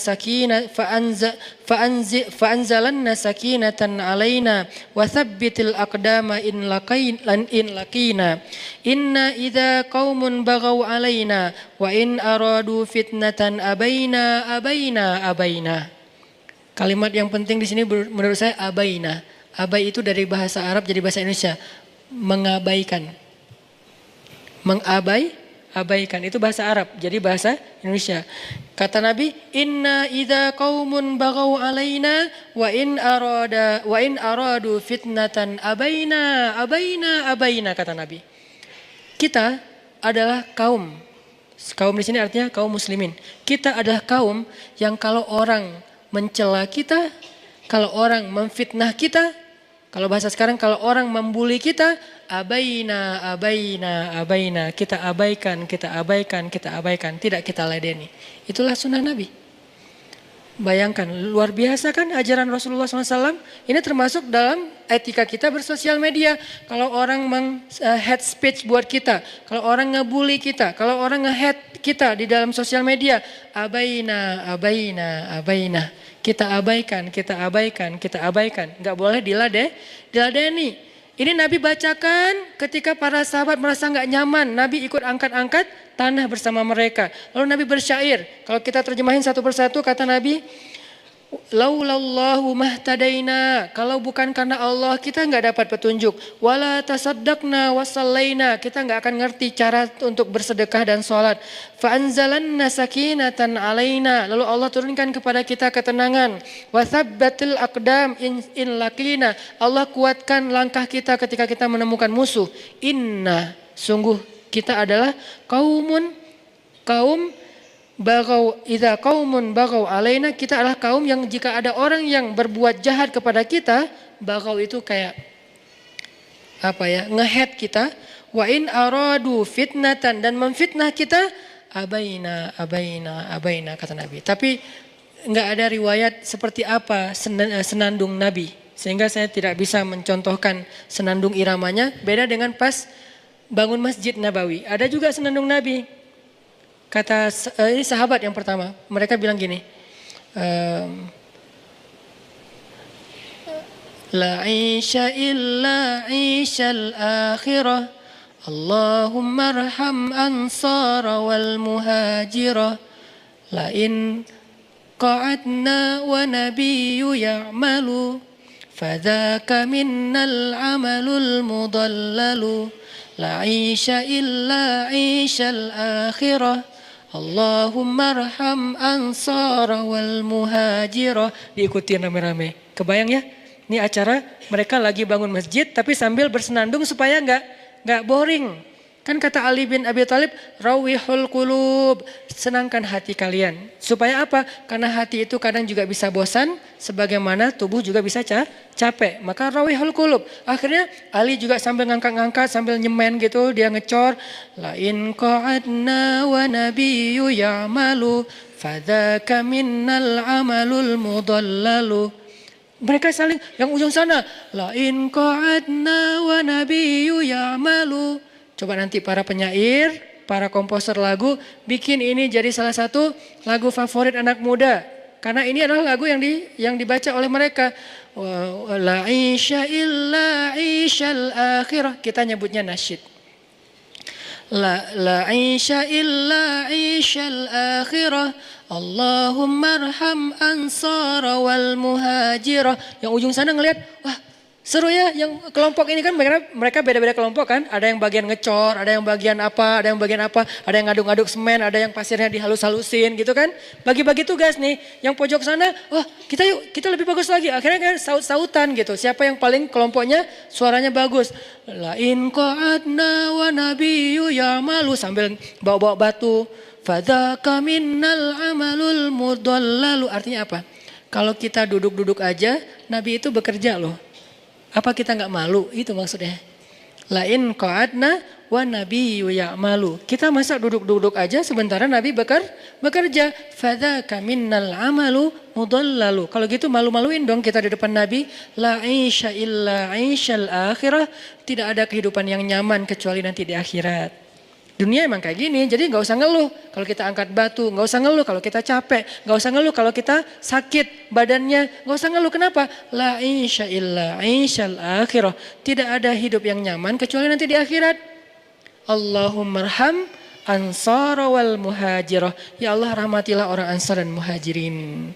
Mereka bersyair, lagi membangun masjid. Lihat gimana kehidupan mereka itu luar biasa. Ada bagian nangis, ada bagian khusyuk, ada bagian entertain. Ini artinya di dalam hadis ini Nabi SAW mengajarkan kepada kita banyak hal. Satu, beliau itu nggak mau merepotkan orang, nggak mau dikasihani. Kenapa? Dikasihani itu berarti merepotkan orang lain. Kedua, beliau mengajarkan kepada kita untuk abaina. Abaikan saja. Abai itu dari bahasa Arab aba. Lalu para sahabat membalas. Nabi udah selesai dengan syairnya. Para sahabat membalas dengan syair. Nahnul ladzina baya'u Muhammada alal jihadi ma baqina abada. Diulang sama yang lain jadi syair yang disenandungkan. Cuman karena nggak ada riwayatnya saya nggak bisa mensenandungkannya. Nanti tinggal bebaslah senandungnya pakai irama opik kah, mahirzen kah, mahir apakah, bebas. Yang penting kalimatnya nahnul ladzi bay'u Muhammada. Kami adalah orang yang berbaiat kepada Nabi Muhammad al jihadi ma baqina abada. Kami tidak pernah absen dari berjuang bersama Rasulullah SAW. Jadi kayak saling menguatkan. Nabi bilang kita adalah kaum yang Allah beri petunjuk. Kita tidak peduli dengan omongan orang lain. Ayo kita bekerja. Kata para sahabat, kita sudah berbaiat kepada Nabi. Kita tidak akan pernah diam. Kita akan ikut Nabi. Jadi semangat.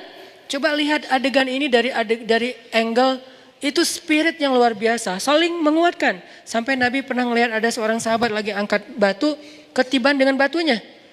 Jadi jatuh ketimpa batu. Jadi dia angkat batu gitu karena nggak kuat jatuh terus batunya menimpa dia terus dia kayak berat gitu. Sahabat-sahabat yang lain mengatakan dengan syair-syair mereka, ayo bangkit yang engkau bawa itu adalah dosa-dosa, yang engkau bawa itu adalah dosa-dosa. Pas dia tahu ini dosa, dosa, dia angkat sama dia. Kenapa? Dia dikuatkan sama yang lain. Kalau dia mampu memikul itu di dunia nanti dia tidak akan memikul lagi dosa di akhirat. Ini kan lewat syair, tidak melulu lewat ceramah. Bahkan lewat syair-syair yang disenandungkan, mereka memberi semangat, mereka memberi nasihat, mereka menguatkan motivasi kepada yang lain. Berarti ada tuh nasyid di zaman sahabat. Soal alat musiknya, ini perbedaan fikih. Yang jelas secara umum, ghina, nasyid, ada. Yang dimaksud dengan ghina yang nggak boleh itu adalah yang tadi secara performnya. Cewek yang mungkin di depan cowok, kemudian suaranya jangankan nyanyi ya, ngomong dilembut-lembutin kan nggak boleh kan? Angkat telepon, halo, oh iya, kayak orang baru bangun tidur gitu nggak boleh. Biasa aja, halo, oh ya, oh iya, nggak gitu-gitu juga sih. Kadang ada juga suara cewek itu nggak dilembut-lembutin juga udah, aduh astagfirullahaladzim, gimana nih? Di loudspeaker, akhirnya pas di loudspeaker, astagfirullahaladzim, rame-rame astagfirullah gitu kan ya. Kenapa? Suaranya emang keren sih. Mungkin dia bekas penyiar kali. Nah suara penyiar kan bagus ya. Atau dia seorang vokalis juga mungkin emang suaranya bagus. Ya sewajarnya aja. Semampu kita jangan sampai udah suara bagus dilembut-lembutin lagi tuh. Nggak boleh kan? Makanya Allah mengatakan di Al-Quran itu.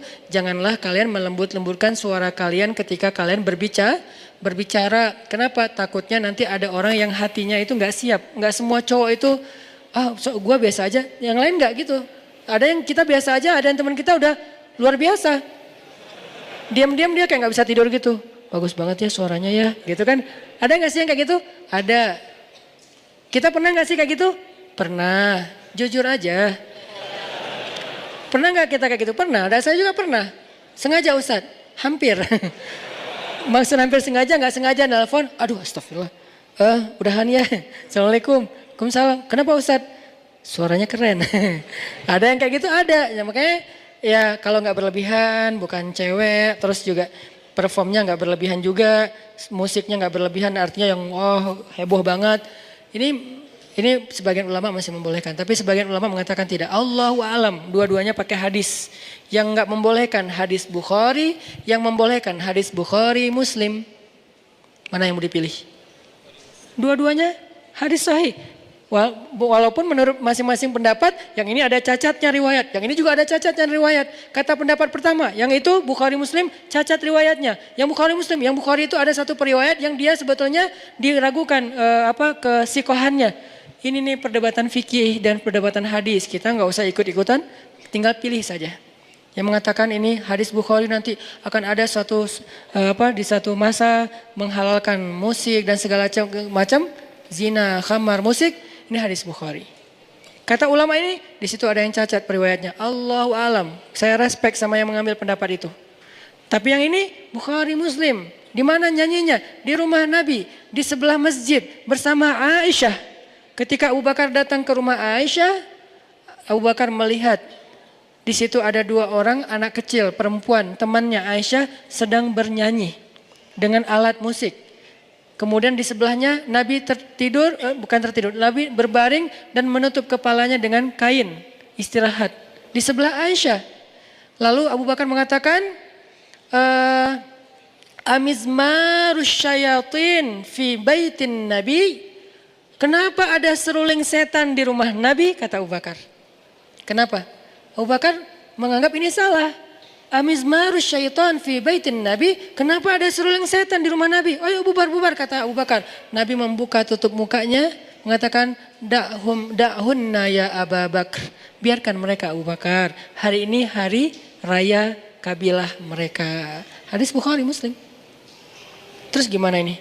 Gak ada gimana-gimananya. Fikih mah gampang. Tinggal pilih mana yang kita yakin dan respect kepada apa yang kita tidak yakin. Beres kan? Gak perlu saling menjatuhkan, gak perlu saling menuduh. Cukup kita pilih mana yang kita yakin. Saya yang aman-aman aja deh, gak bermusik sama sekali. Oke, saya respect. Yang memilih bermusik bukan karena dia gak memilih yang aman. Dia memilih kenapa? Ini kalau ini boleh, siapa tahu ini bermanfaat untuk jalan dakwah. Kita juga respect. Masing-masing punya alasan kan? Nah ini aman nih kalau kayak gini. Tapi kalau sama-sama merasa paling benar, kemudian menjudge yang lain neraka, dan Nabi mah gak gitu. Terus gimana kita mengikuti sunnah? Ini akhlak. Abaina. Kita abaikan dalam perdebatan. Kita jelaskan secara baik-baik. Kemudian nanti ada kisah lagi yang terakhir. Nabi dalam sebuah perjalanan jihad. Kalau bahasa kita mungkin kayak touring lah. Kalau anak muda itu touring. Lagi touring motornya kurang. Yang pengen ikut touring banyak. Tapi motornya sedikit.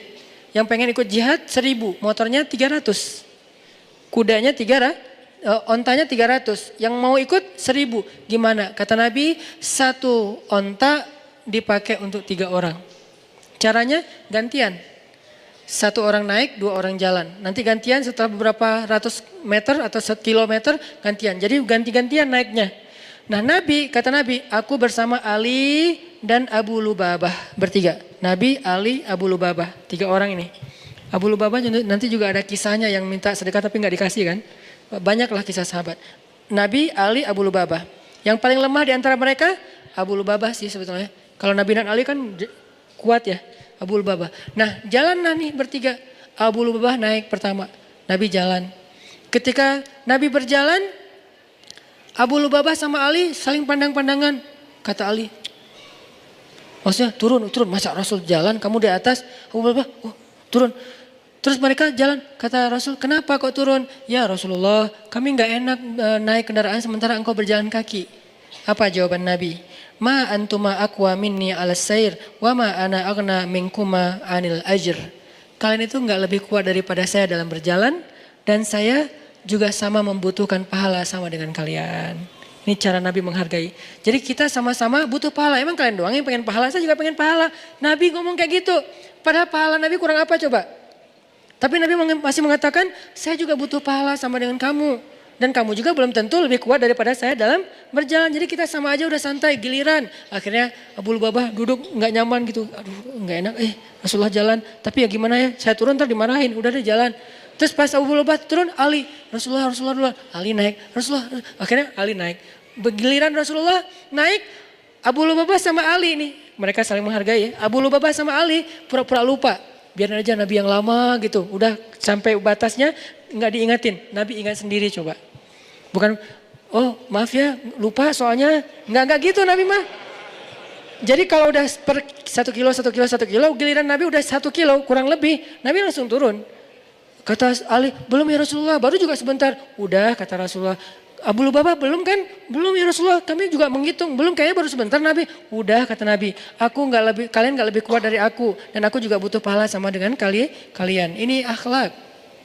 Gimana kita dengan teman kita? Ini namanya yunfikuna fis sarra'i wad dharra. Sama-sama butuh tapi kita sama-sama butuh pengen cepat tapi saling mendahulukan. Mangga duluan. Akhirnya di perempatan jalan orang lain duluan. Ada yang mau nyebrang sama-sama butuh pengen cepat sampai ke rumah, dia duluan. Ini namanya yu'thirun, ithar.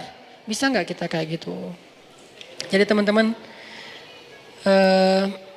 kesimpulannya adalah satu, semoga Allah Subhanahu Wa Taala menjaga hati kita dalam kesikohan, karena tanpa iman hidup kita itu rapuh banget. Tanpa iman, jangankan dikasih ujian, dikasih nikmat aja kita labil, apalagi dikasih ujian. Kedua, yuk kita belajar akhlak Nabi SAW. Jangan hanya kita memahami hadis-hadis beliau, tetapi kita juga memahami akhlak beliau, hal-hal yang detail. Walaupun itu menurut kita sepele, tapi Nabi mengatakan la tahqiranna minal ma'rufi syai'a walau antalqa akhaka bi wajhin tolik. Janganlah kalian meremehkan kebaikan walaupun sekecil apapun, walaupun sekedar tersenyum ke wajah saudaramu yang kamu temui. Senyum aja jangan diremehin. Mudah-mudahan kita suatu saat bisa lihat Indonesia lebih canggih daripada negara-negara maju itu dalam moral, karena emang disempurnakan dengan Islam kita. Kita udah punya modal sih, modalnya Islam, Al-Quran, Sunnah, harusnya kita lebih canggih, harusnya kita lebih keren. Cuman kalau belum, berarti kita harus belajar lebih besar, lebih banyak lagi, lebih dalam lagi tentang Islam kita. Barakallahu fikum. Allahumma inna nas'aluka ridhaka wal jannah wa na'udzubika min sakhatika wan nar. Allahumma a'inna ala dzikrika wa syukrika wa husni ibadatik. Allahumma habib ilaina al-iman wa zayyinhu fi qulubina wa karrih ilaina al-kufra wal fusuqa wal isyan waj'alna minar rasyidin. Allahumma inna nas'aluka huda wat tuqa wal afafa wal ghina. Rabbana atina min ladunka rahmatan wa hayyi' lana min amrina rasyada waj'al lana min kulli dhiqin makhraja wa min kulli hammin faraja wa min kulli usri yusra. Rabbana atina fid dunya hasanah wa fil akhirati hasanah wa qina adzabannar. Ya Allah, perbaikilah akhlak kami sebagaimana Engkau menghiasi wajah kami. Hiasilah akhlak kami sebagaimana Engkau menyempurnakan fisik kami. Ya Allah, jadikanlah setiap ayat yang kami tahu, yang kami baca, yang kami hafal, memperbaiki akhlak kami kepada orang tua kami, kepada saudara kami, kepada keluarga kami, pasangan kami, anak-anak kami, tetangga kami, sahabat, teman, guru, dan masyarakat kami. Ya Allah, maafkanlah kami. Seandainya ada ayat yang kami baca, tapi belum mampu kami amalkan. Maafkanlah kami jika ada hadis dan sunnah Nabi-Mu yang kami tahu, kami dengar ceritanya, tapi belum mampu kami praktekkan. Ajarkan kami cara mengamalkannya, ya Allah. Beri kami taufik dari-Mu, taufik ketika kami mampu mengamalkan apa yang sudah kami tahu. Rabbana, sampaikanlah kepada Rasulullah SAW salam rindu kami, ya Rabb. Bahwa kami mencintai Rasulullah, bahwa kami merindukan Rasulullah, dan kami berusaha untuk meneruskan perjuangan Rasulullah SAW. Jika kami keliru, fahamkan kami, ya Allah. Jika kami keliru, ingatkan kami, ya Allah. Jika kami keliru, luruskan kami, ya Allah. Jika kami melenceng, kembalikan kami ke jalan-Mu, ya Allah. Tidaklah kami keliru dan melenceng dalam usaha dakwah kami, kecuali karena kebodohan kami. Bukan karena kami ingin menghancurkan agama-Mu, ingin menghalangi dakwah Nabi-Mu, ingin merusak umat nabimu, tapi karena kebodohan kami, karena keterbatasan ilmu kami. Maka ingatkan kami dengan caramu yang bijak, luruskan kami ke jalanmu yang lurus, dan kembalikan kami di atas syariatmu yang sempurna.